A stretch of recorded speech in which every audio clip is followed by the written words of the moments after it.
You have meddled with the primal forces of nature, Mr. Beale, and I won't have it. Is that clear? You think you merely stopped a business deal? That is not the case. The Arabs have taken billions of dollars out of this country, and now they must put it back. It is ebb and flow, tidal gravity. It is ecological balance. You are an old man who thinks in terms of nations and peoples. There are no nations. There are no peoples. There are no Russians. There are no Arabs. There are no third worlds. There is no West. There is only one holistic system of systems. One vast and immane, interwoven, interacting, multivariate, multinational dominion of dollars.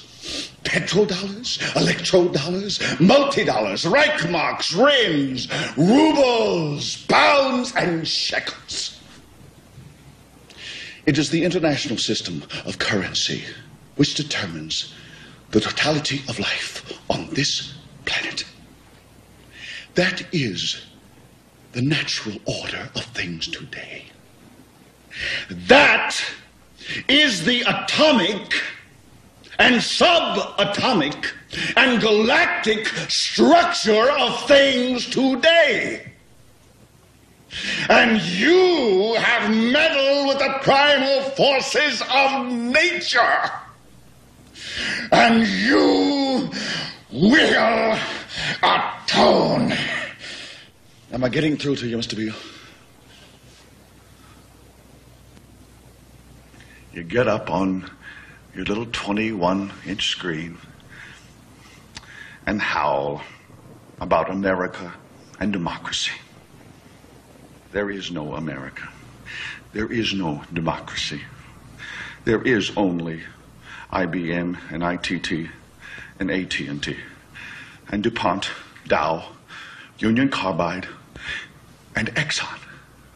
Those are the nations of the world today. What do you think the Russians talk about in their councils of state? Karl Marx? They get out their linear programming charts, statistical decision theories, minimax solutions, and compute the price-cost probabilities of their transactions and investments, just like we do. We no longer live in a world of nations and ideologies, Mr. Beale.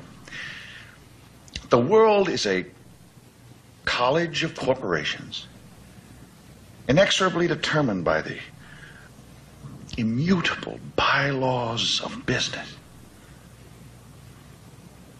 The world is a business, Mr. Beale.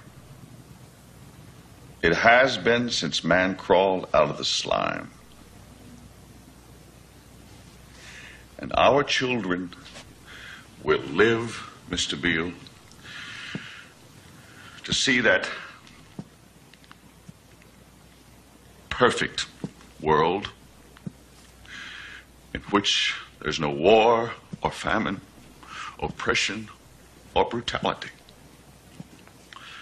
One vast and ecumenical holding company for whom all men will work to serve a common profit, in which all men will hold a share of stock, all necessities provided, all anxieties tranquilized, all boredom amused.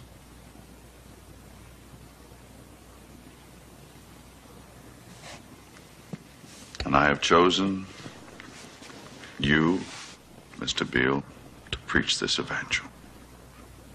Why me? Because you're on television, dummy. 60 million people watch you every night of the week, Monday through Friday. I have seen the face of God. You just might be right, Mr. Beale.